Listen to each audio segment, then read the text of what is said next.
Hello बच्चों, आज हम लोग प्रश्नावली 2.2 का सॉल्यूशन में क्वेश्चन नंबर 1 का 7वां क्वेश्चन का सॉल्यूशन देखेंगे। इसमें हम लोगों को शून्य ज्ञात करना है और शून्यकों और गुणांकों के बीच संबंध स्थापित करके उसका सत्यापन करना है।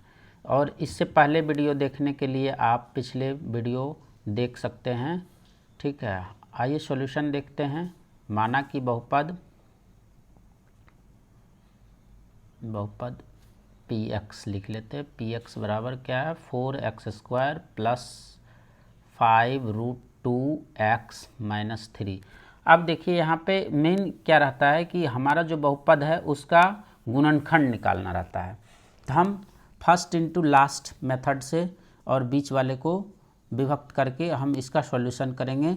अब हम अभी आपको एक रफ पे समझाते हैं। ये पहला पद क्या है, 4x²। दूसरा पद क्या है, -3 है, यानी तीसरा लास्ट वाला, फर्स्ट एंड लास्ट मेथड से, यानी 4 तिया 12 -12x² हो गया। और बीच वाला पद क्या है, 5√2x।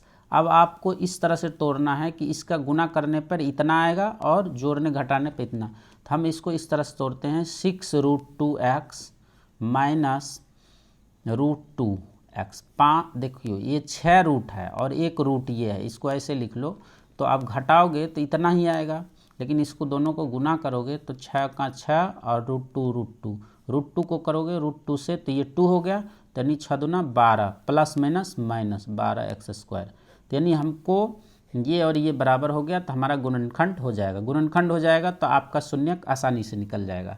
तो अब यहाँ पे इसलिए लिखते हैं पी एक्स बराबर, इसको इस तरह से लिख लेते हैं, 4x² प्लस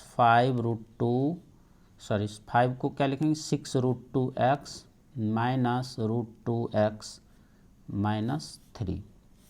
इस तरीके से लिख लिए। अब ये दोनों में देखते हैं कि क्या कॉमन हो सकता है। हम इस प्रकार से कॉमन लेंगे कि दोनों टर्म में सेम चीज़ है।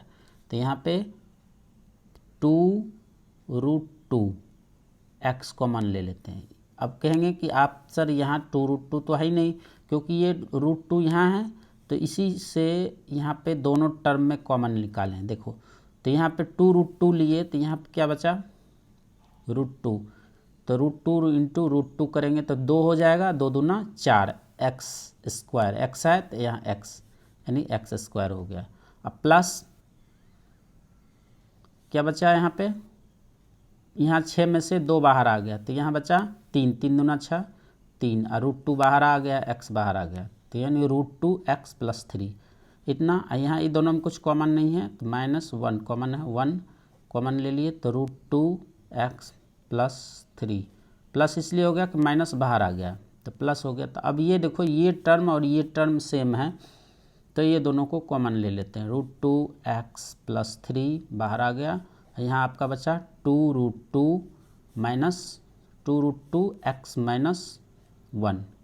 तो ये आपका गुणनखंड हो गया। मेन गुणनखंड निकाल लोगे तो शून्यक आसानी से निकल जाएगा। अब शून्यक के लिए क्या करते हैं, शून्यक निकालने के लिए क्या करेंगे, पी एक्स इजकल टू 0 कर देंगे। ठीक है, ये रफ वर्क है। अब पी एक्स बराबर, अब ये क्या निकला है, देखो 2√2x+3 into 2√2x-1 is equal to 0, या ऐसे लिखोगे √2x+3 बराबर 0 या 2√2x-1 इजकल टू 0। तो अब यहाँ 3 इधर आ जाएगा तो √2x बराबर -3।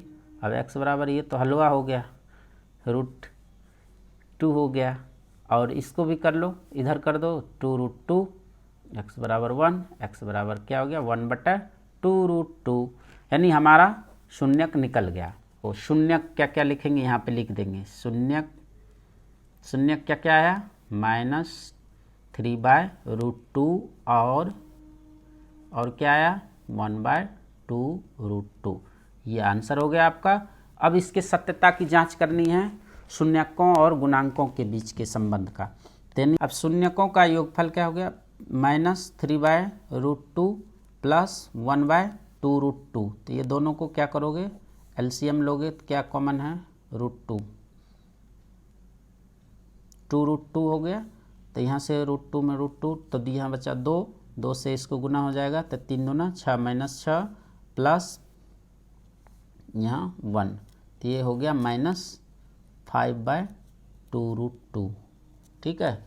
अब यहाँ पे हम क्या निकालते हैं, शून्यकों का योगफल के लिए क्या होता है, -b/, फॉर्मूला क्या होता है, -b/a, यानी b के जगह पे क्या है आपका, b यानी x का गुणांक है ना, x का गुणांक लिख देते हैं, x का गुणांक बटा x² का गुणांक। ठीक है, ये माइनस फार्मूला में है तो यानी -x का गुणांक क्या है, 5√2। ठीक, और x² का गुणांक है 4। अब देखो इसको कैंसिल करोगे तो क्या हो जाएगा, √2 से इसको काटोगे तो 2√2 हो जाएगा, यानी कि हम इसको 4 को इस तरह से लिख सकते हैं, -5√2 डिवाइडेड बाय 4 को इस तरह से लिखो, 2 × 2√2, यहाँ भी √2। तो यहाँ देखो 2, देखो बच्चों यहाँ पे ओवर राइटिंग हो गया। यहाँ पे देखते हैं ये क्या है, -5√2।